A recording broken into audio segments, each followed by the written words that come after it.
Eu sou livre. Já não há mais nada que me prende. Querido, eu já ouvi muitas vezes esta expressão como justificativa de uma vida promíscua e devassa. Se você quer saber um pouquinho mais acerca dessa liberdade alcançada em Cristo, então vem comigo para este estudo maravilhoso. O meu nome é Tiago e este é o Pão em Casa.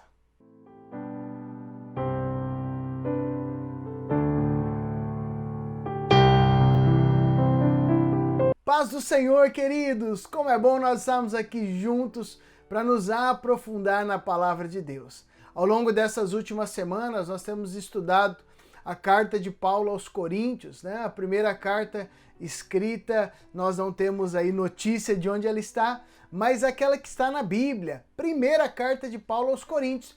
Temos aí meditado e nos aprofundado em temas muito importantes e relevantes para a fé cristã. Hoje nós estaremos estudando o capítulo de número 10, todos os versículos dele, e vamos encerrar no primeiro versículo do capítulo 11. Então eu quero te convidar para vir junto comigo e se aprofundar nesta palavra. Então corre lá, pega o teu caderno, o teu lápis, a tua Bíblia e vamos juntos aprender mais e mais de Deus para as nossas vidas. 1 Coríntios capítulo 10, de 1 até o final, versículo 33 e posteriormente capítulo 11, versículo de número 1. Vamos juntos estudar a palavra de Deus? Nunca devemos esquecer, amados irmãos, aquilo que aconteceu ao nosso povo no deserto há muito tempo. Deus o guiou enviando uma nuvem que se movia à frente deles. Assim, ele os levou a todos em segurança através das águas do Mar Vermelho. Isso poderia ser chamado de seu batismo. Batizados tanto no mar como na nuvem, como seguidores de Moisés, sua submissão a ele como seu líder. E por um milagre, Deus lhes enviou alimento para comerem e para beberem lá no deserto. Eles beberam da água que Cristo lhes deu. Ele estava lá com eles como uma poderosa rocha de refrigério espiritual. Entretanto, depois de tudo isso, a maior parte deles não obedeceu a Deus e ele os destruiu no deserto. Com esta lição, somos advertidos de que não devemos desejar coisas más como eles fizeram, nem adorar ídolos como eles adoraram. As Escrituras nos dizem que o povo se sentou para comer e beber e depois se levantou para dançar em adoração ao bezerro de ouro. Outra lição para nós foi o que sucedeu quando alguns deles pecaram com as esposas de outros homens e 23.000 caíram mortos num só dia. E não ponham à prova a paciência do Senhor. Eles fizeram e morreram de picadas de cobras. Não murmurem contra Deus e sua maneira de tratar vocês, tal como fizeram alguns deles, porque foi por isso que Deus enviou seu anjo para destruí-los. Verso 11.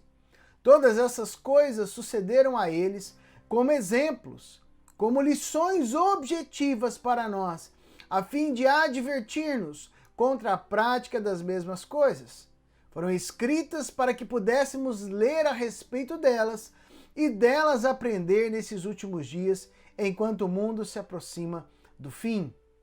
Portanto, tenham cuidado.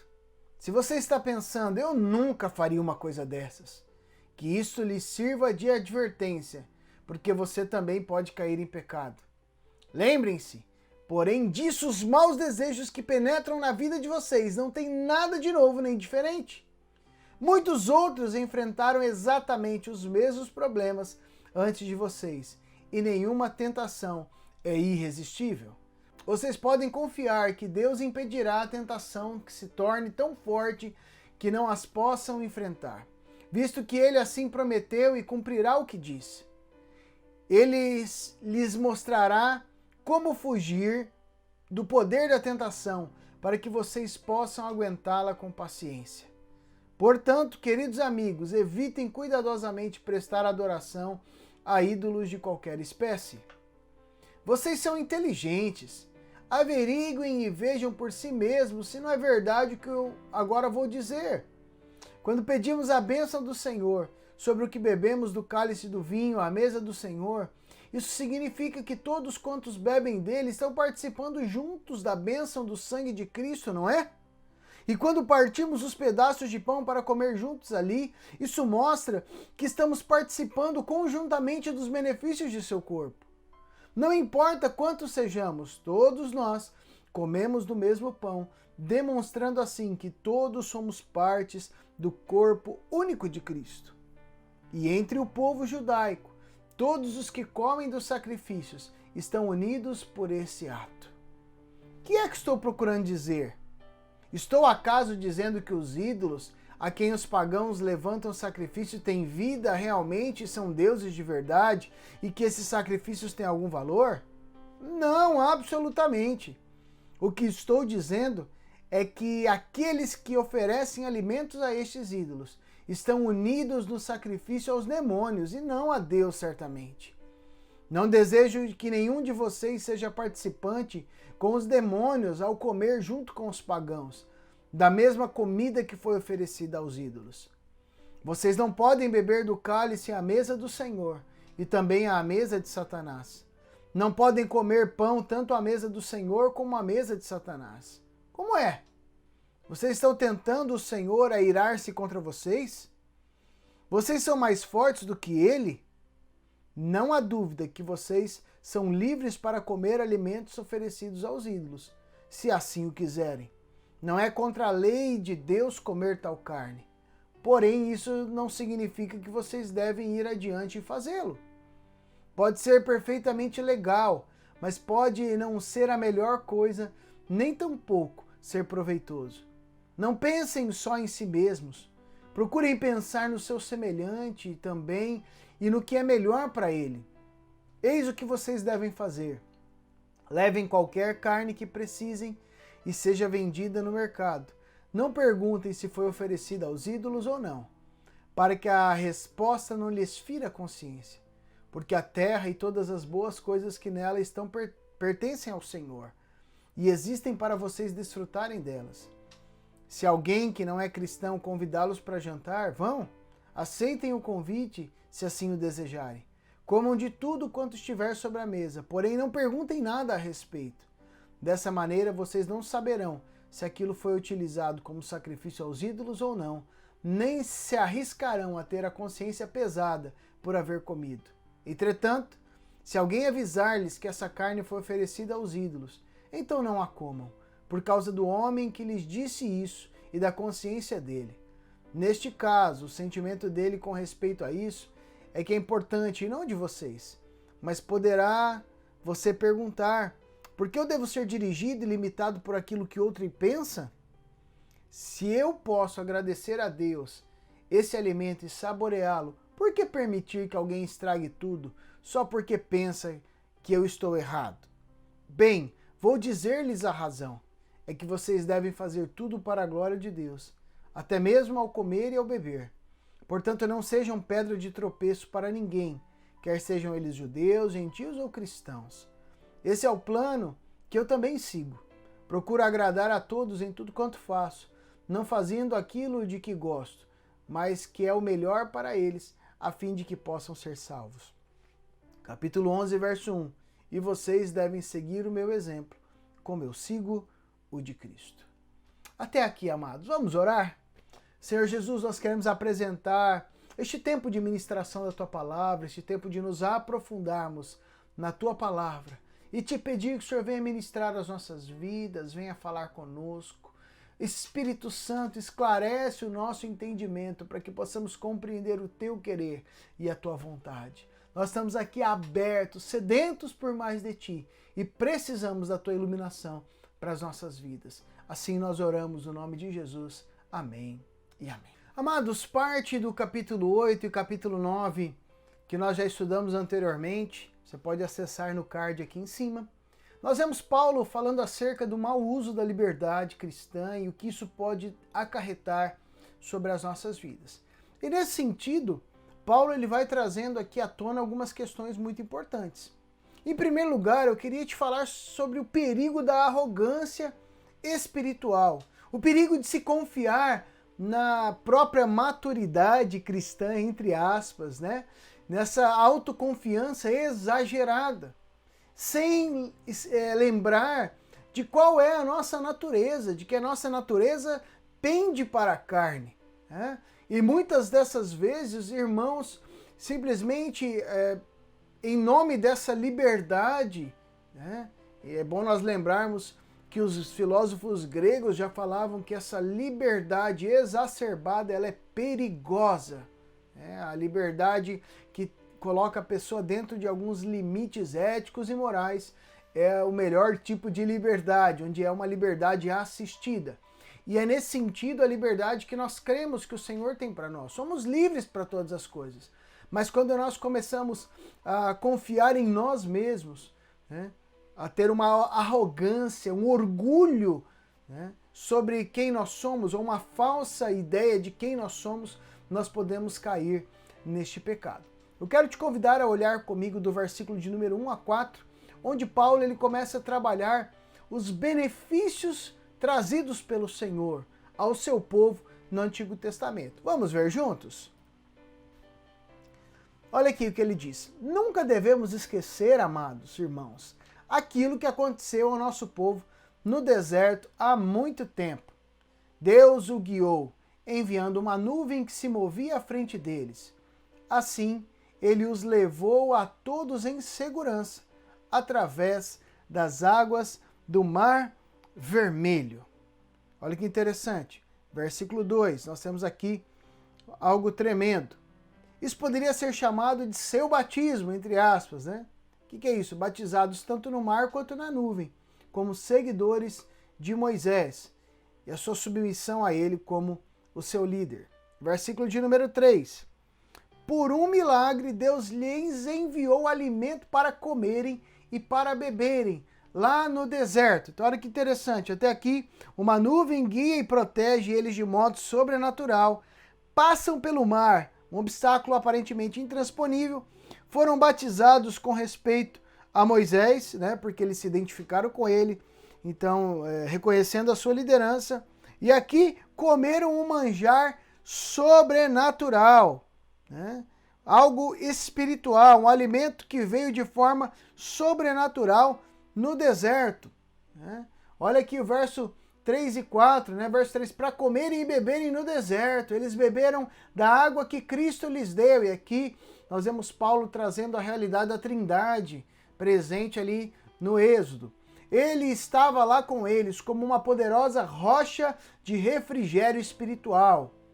Tanto as questões espirituais como materiais. Verso 5. Entretanto, depois de tudo isso, a maior parte deles não obedeceu a Deus e ele os destruiu no deserto.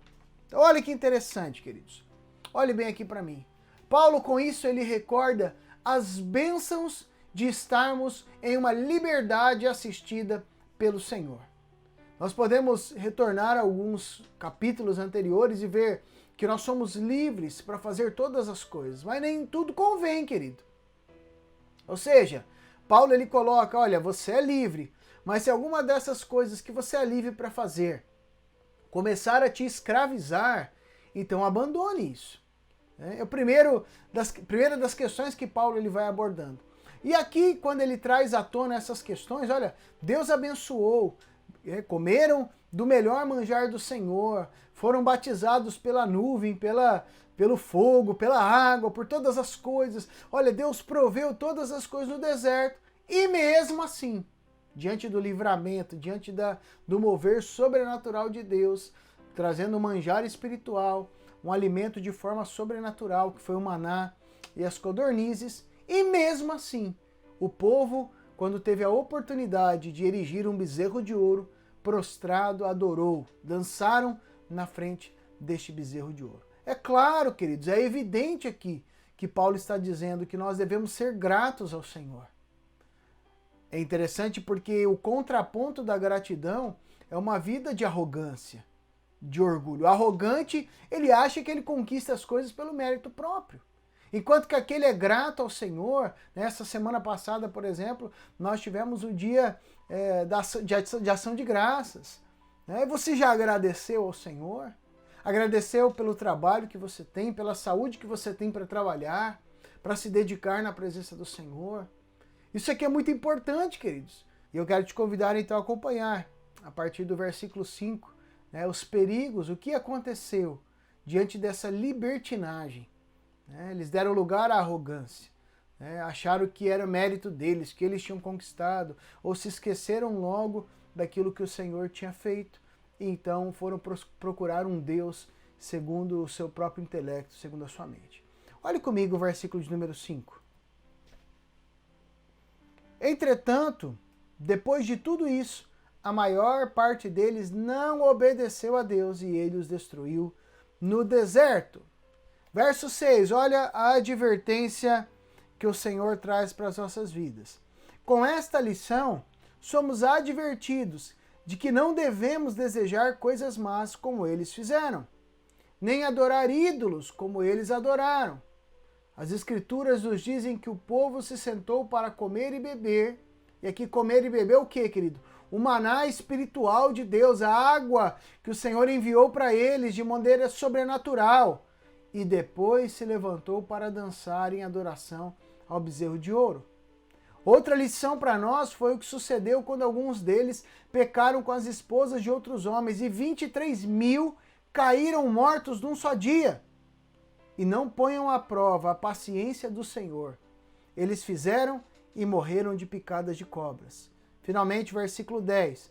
Não murmurem contra Deus e sua maneira de tratar vocês, tal como fizeram alguns deles, porque foi por isso que Deus enviou seu anjo para destruí-los. Então note aqui, queridos, nós vamos ver rapidamente aqui, eu vou narrando e vocês vão ver aí na tela.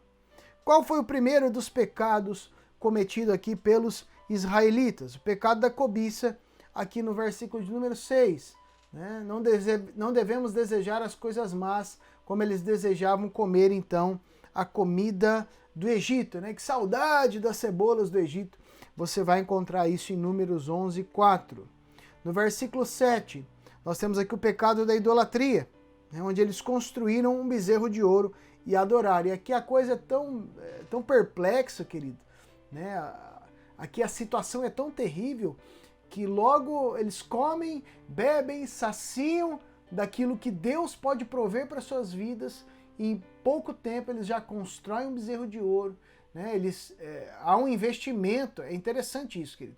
Quando você vai lá em Êxodo, você vê que há um investimento. Eles pegaram o ouro, pegaram as coisas preciosas que eles tinham ali no deserto, né? Deram ali aos artífices e eles fizeram, investiram dinheiro naquilo, construíram e depois adoraram. Verso 7 continua dizendo ainda acerca dessa questão. Né? O bezerro de ouro você vai encontrar em Êxodo 32, de 1 a 6.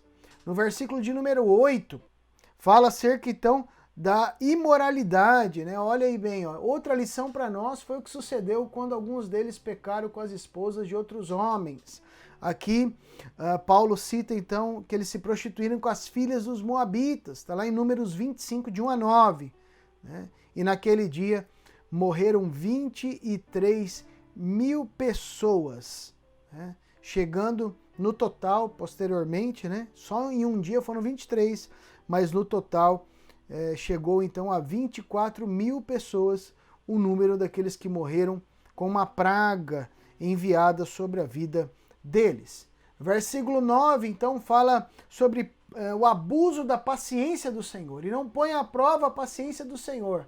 Eles fizeram e morreram, então, de picadas de cobras, mordidos por serpentes, né? Colocando em dúvida se Deus era bom o suficiente para com eles. Números 21, verso 4 a 9.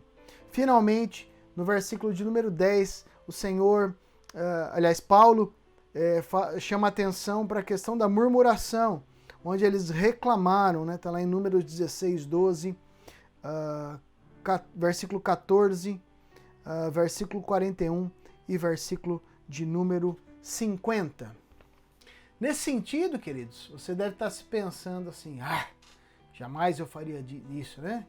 eu sou muito bom. Olha que absurdo que essas pessoas fizeram. Não é possível, né? Há muitos que são assim, quando vêm os pecados de homens e mulheres na Bíblia, né? Olham para aquilo como se fosse com um olhar altivo, arrogante, né? Se você está olhando para essas práticas elencadas pelo apóstolo Paulo, achando que você jamais faria isso, eu quero te convidar a dar uma olhadinha no versículo de número 12. Portanto, tenham cuidado.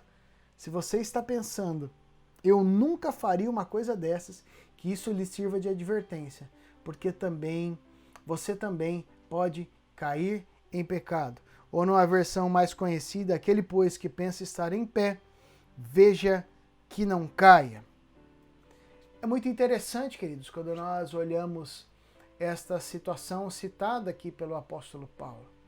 Um povo que estava sendo livre da escravidão, liberto, um povo que já tinha uma história na presença de Deus, uma história de prosperidade. O próprio fato deles estarem ali no Egito já era manifestação da prosperidade, do cuidado, da bondade de Deus para com a vida deles. Por intermédio de José, passa-se as gerações, o povo se torna escravo. O processo de libertação deles foi uma libertação gloriosa, com a manifestação do poder de Deus, né? Em cada uma daquelas pragas lançadas, o Senhor manifestando a sua glória, a forma gloriosa com que eles saíram do Egito, Deus movendo em todos os momentos e provendo as coisas, e este povo pisando a bola. Agora não pense, querido, que nós estamos muito longe disso. Se nós deixarmos a arrogância tomar conta dos nossos corações, a nossa tendência carnal é essa. Quantas pessoas estão no domingo, no culto à noite, adorando ao Senhor, de certa forma ali, né, celebrando as conquistas do Senhor, e ao sair do culto já estão agressivos, com palavras altivas em relação ao cônjuge, à família. Ou já saem dali na segunda-feira, continuam com as suas práticas pecaminosas. Será que isso não é um correspondente, queridos, a comer do maná espiritual? E depois, esse texto que diz que eles comeram, beberam, né, do maná espiritual e depois já dançavam na frente de bezerros de ouros? Sabe, amados, muitas vezes nós temos visto crentes vivendo dessa realidade. Isso é arrogância espiritual, queridos. É achar que nenhuma dessas práticas tem consequência. Você acha que Deus, a paciência dele nunca se esgota a ponto de se manifestar a sua ira, meu irmão? De repente você fica dessa forma, brincando com o Senhor. Vai no culto, obrigado, Senhor, pela tua bênção, clama, Senhor, abençoa minha família, abençoa minha casa, abençoa os meus negócios. Daí na segunda-feira você se prostra diante de bezerro de ouro. O que é isso? É através das suas ações, viver uma vida de pecado, de idolatria ao dinheiro, a outras questões. Você vive uma vida de cobiça.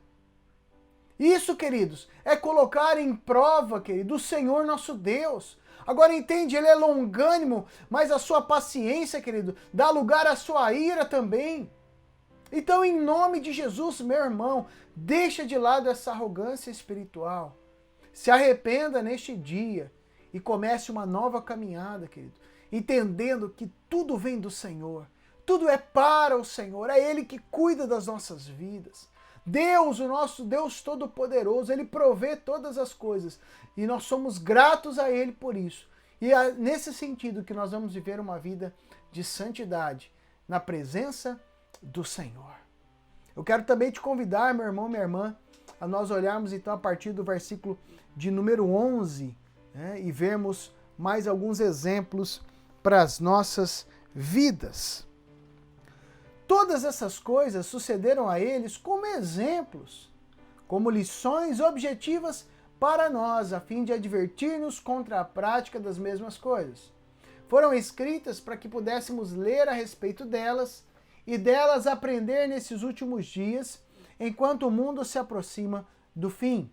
Portanto, tenham cuidado. Este é aquele texto, amados, que na versão mais comum diz aquele que está de pé, cuidado para que não caia, aquele que pensa estar de pé, né?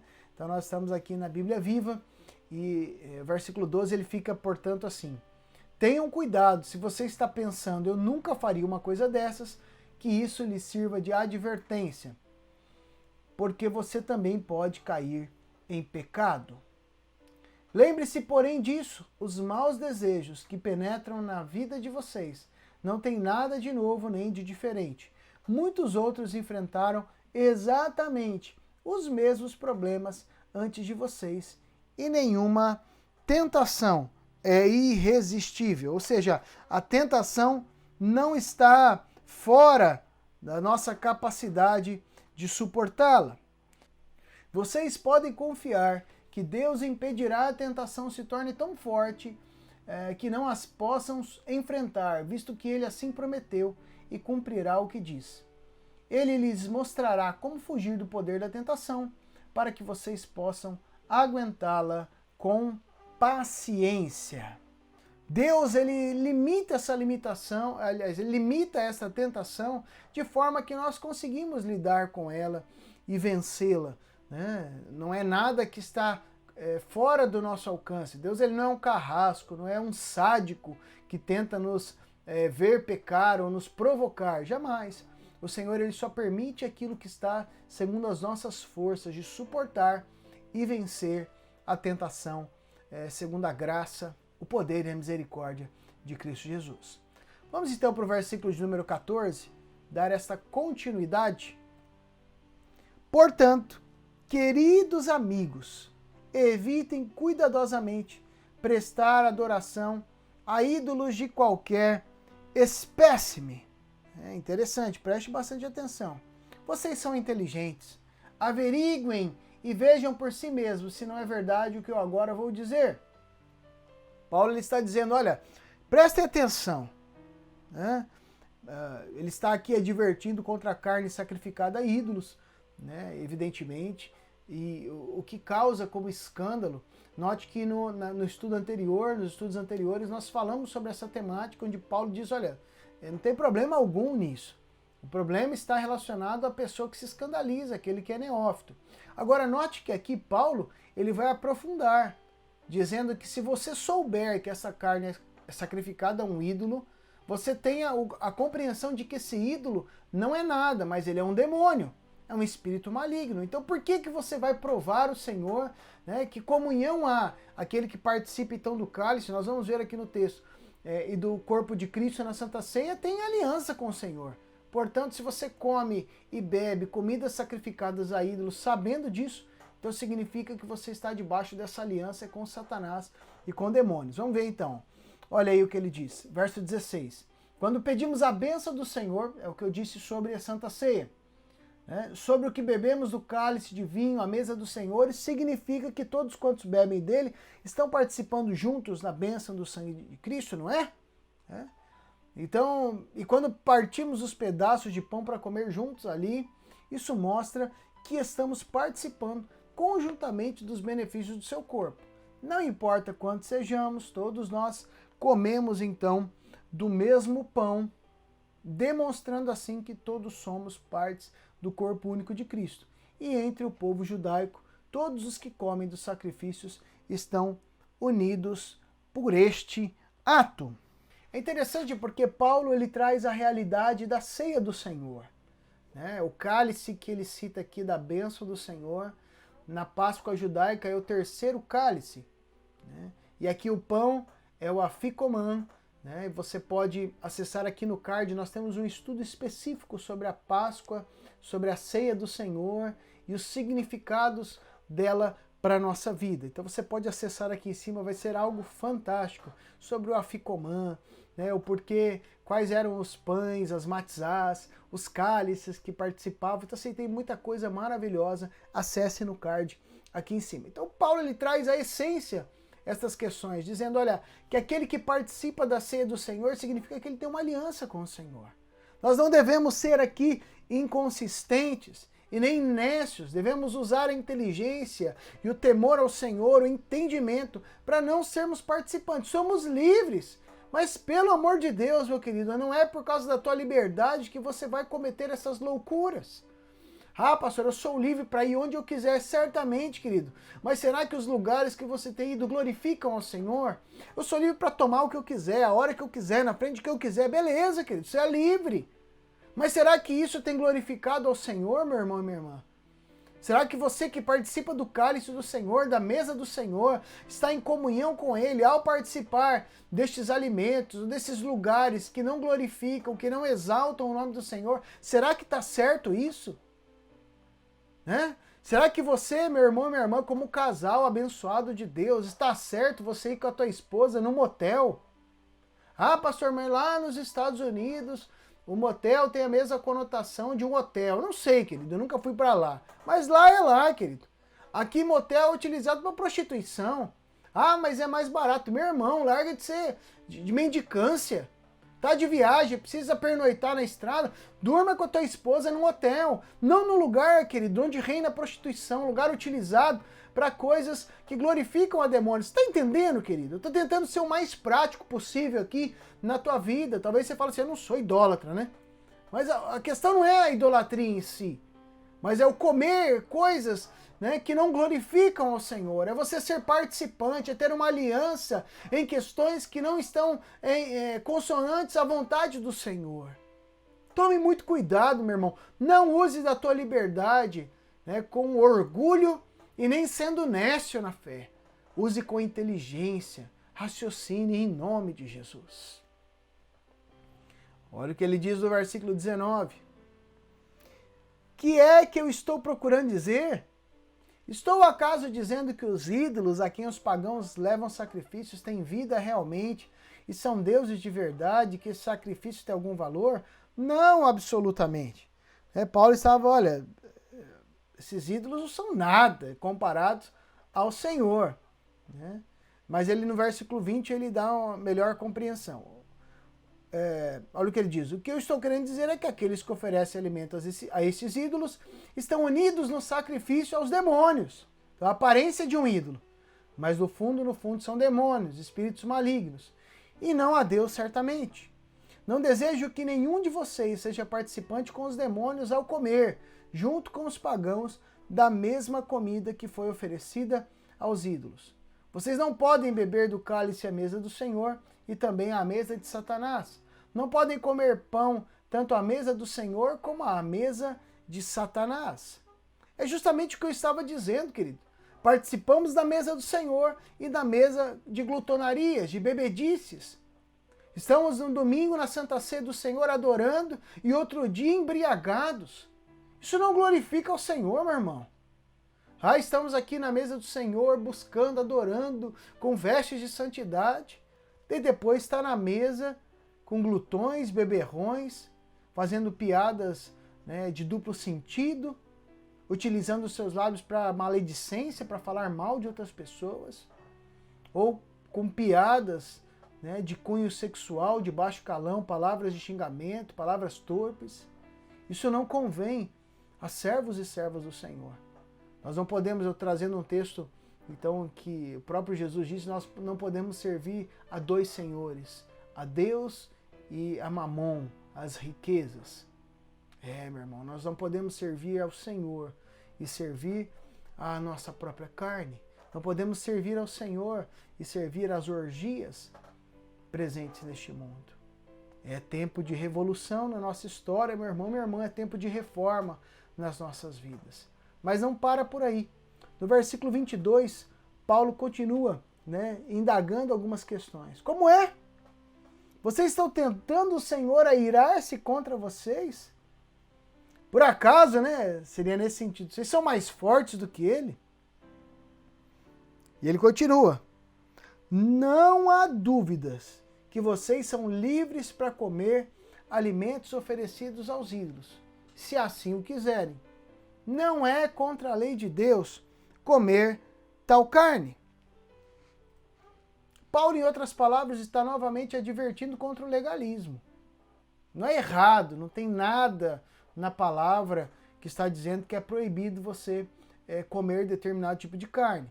Mas olha então aqui, a partir do versículo 24, o que Paulo ele deixa de lição para as nossas vidas. Como que eu vou utilizar, né? Aqui no verso 23 e 24, como eu vou utilizar então desta liberdade para a minha vida? Olha o finzinho do 23. Porém, isso não significa que vocês devem ir adiante e fazê-lo. Então, o fato de que não é proibido não significa que você deve fazer. pode ser perfeitamente legal, mas pode não ser a melhor coisa. Olha que interessante. Nem tampouco ser proveitoso. Então, no versículo 23, enquanto você vai vendo aí na tela, você vê que a edificação mútua está acima daquilo que é permitido ou não. Isso é muito importante para que nós devamos entender, que há algumas coisas que nós, como cristãos, não devemos praticar, não porque é proibido, mas porque não são sensatas, não edificam os nossos irmãos, não fazem com que ninguém cresça. Nós devemos, então, colaborar com a edificação e o crescimento mútuo, uns com os outros. No verso 24, não pensem só em si mesmos, procure pensar no seu semelhante e também no que é melhor para ele. Nesse sentido, ele coloca, então, o próximo acima de si mesmo, e é um princípio contrário à nossa própria natureza. Você pode olhar também lá em Filipenses 2, 3 e 4, que os outros devem ser considerados superiores a nós mesmos. No versículo 25, eis o que vocês devem fazer. Levem qualquer carne que precise e que seja vendida no mercado. Aqui, as carnes sacrificadas a ídolos, elas eram comumente vendidas, então, ali no mercado, sem que as pessoas soubessem. Então, é o que ele está dizendo. Se estiver no mercado, não pergunte se foi oferecida aos ídolos, para que a resposta não lhes fira a consciência, porque a terra e todas as boas coisas que nela estão pertencem ao Senhor. Aqui ele está dizendo, olha, se você não souber de onde é, tudo bem, tudo pertence ao Senhor. Porém, verso 27 também, se alguém que não é cristão convidá-lo, aceite convite, como de tudo sobre a mesa, não perguntem nada a respeito. Dessa maneira vocês não saberão se aquilo foi utilizado como sacrifício aos ídolos ou não. Nem se arriscarão a ter a consciência pesada por haver, então, comido. Então, a consideração, uns pelos outros acima de qualquer condenação. Então, Paulo ele fala, olha, a questão não está em uma forma legalista de viver. Se o seu irmão te convidar para comer, coma. E aqui já tem aqueles que gostam de exagerar nos pecados, que certamente, então se o irmão me chamou para tomar todas, eu vou tomar todas. Meu irmão, em nome de Jesus, nós não estamos numa época de vivermos legalismos. Compreenda a palavra de Deus, você sabe o que Deus tem para a tua vida. O que Paulo está dizendo, porque a temática aqui era a comida sacrificada a ídolos. Então coma, participe. Mas uma vez que a pessoa, você vai ver a partir do próximo versículo, uma vez que a pessoa te compartilhou que aquilo é sacrificado a ídolos, então você não deve comer. Porque uma vez que você comer, você está então caindo no pecado, de estar expondo o teu irmão também ao desvio de conduta, como nós já vimos nas lições anteriores. É o que ele diz no verso 28. Entretanto, se alguém avisar-lhes que essa carne foi oferecida aos ídolos, então não a comam, por causa do homem que lhes disse isso e da consciência dele. Ou seja, quando ele ouvir que você não está comendo por causa desta questão, ele também vai estar sendo ministrado no que diz respeito à sua vida, à sua conduta. Nesse caso, o sentimento dele com respeito a isso é o que é importante para vocês. Mas você pode perguntar, por que eu devo ser dirigido e limitado por aquilo que outrem pensa? Por quê que a minha conduta deve ser assim? Verso 30 ele diz, se eu posso agradecer a Deus esse alimento e saboreá-lo, por que permitir que alguém estrague tudo só porque pensa que eu estou errado? Paulo está dizendo, olha, você pode pensar dessa forma, os mais egoístas pensarão assim. Aqueles que são dominados pelo seu eu, os egoístas, vão pensar assim, eu quero fazer desse jeito. Por que eu vou então me guiar para aquilo que o outro, o que o outro tem a ver comigo? E olha que interessante, Paulo ele começa a falar então sobre o que guia a sua vida. Versículo número 31, o que guia? Qual é a liberdade? Como ele enxerga isso? Como ele, o apóstolo Paulo, lida diante dessas situações? Isso aqui é muito interessante, porque Paulo ele traz para o exemplo dele. Eu faço assim, é assim que eu guio minha vida e é este conselho que eu estou dando para vocês. Vamos lá para o verso 31? Ele diz assim, bem, eu vou dizer-lhes a razão. é que vocês devem fazer tudo para a glória de Deus, até mesmo ao comer e ao beber. Deixa eu parar aqui, querido. Em outras palavras, Paulo está dizendo, vocês não devem comer e beber porque vocês querem. Essa é maravilhosa.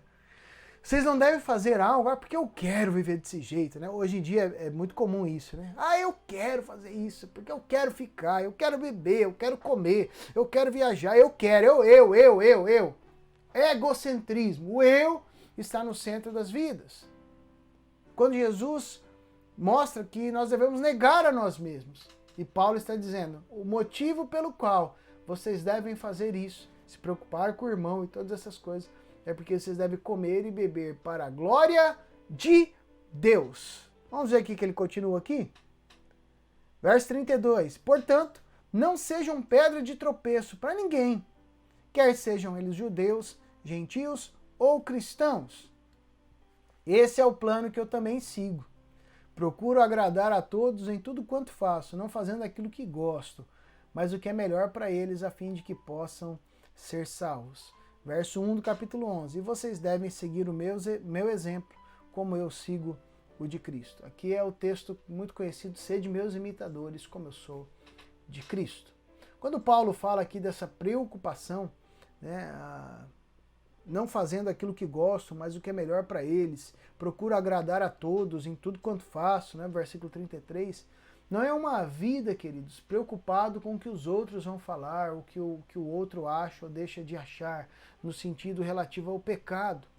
Mas Paulo, ele traz aqui à tona a questão desse comportamento de amor para com o próximo, ou seja, se a minha atitude não está em voga o que eu vou fazer, mas coisas que eu vou deixar de fazer, para que eu possa ser um canal de bênção na vida de outras pessoas, para que eu não seja uma pedra de escândalo, para que eu não seja uma pedra de tropeço na vida dos meus irmãos. É isso que Paulo traz aqui à tona. Nesse sentido, nós podemos então compreender, a partir do versículo 31, algumas questões bem práticas e objetivas. A primeira delas, né? Olha aí, nós devemos fazer tudo para a glória de Deus, né? Vocês devem fazer tudo para a glória de Deus. Essa é a nossa motivação, né, das nossas ações, deixando de lado essa afirmação da nossa liberdade. No verso 32 e 33, então, nós devemos procurar sermos agradáveis a todos, não sendo causa de tropeço a ninguém, e não procurando defender, então, os nossos próprios direitos. No 33, também Paulo ele deixa muito claro que nós devemos buscar, então, o interesse de muitos, né? Nós nos sacrificamos para o bem-estar ou a satisfação do próximo, né? Nós sacrificamos o nosso bem-estar, a nossa própria satisfação, para que o próximo seja abençoado. E também o versículo 33 deixa muito claro que nós devemos nos tornar naturalmente modelo de comportamento para os outros, né? Sermos exemplos, que é o que Paulo deixa claro. Este é o plano, né, que eu também sigo. E ele enfatiza então também no versículo de número 1. Né? Isso é liberdade cristã, queridos. Quando nós nos livramos de nós mesmos para glorificar a Deus e nos tornamos então semelhantes a Cristo. Que coisa tremenda, que desafio para as nossas vidas. É o negar a si mesmo, tomar a cruz e seguir a Cristo. É o amar o próximo como a nós mesmos e a Deus sobre todas as coisas. Note como as coisas estão interligadas. Como aquilo que Paulo trabalha aqui não é novidade dentro da caminhada cristã, mas é uma realidade da prática do Evangelho de Cristo Jesus. Portanto, queridos, cuidado com a arrogância, com o legalismo, com essas ações perigosas, queridos, de libertinagem, como uma desculpa para vivermos uma vida carnal. E eu quero deixar aqui um texto, nós não vamos colocar aqui na tela, mas eu quero ler para você, Filipenses 2:7, que fala acerca de Cristo, né? 2:7 e 8. A si mesmo se esvaziou, assumindo a forma de servo, e a si mesmo se humilhou, tornando-se obediente até a morte e morte de cruz.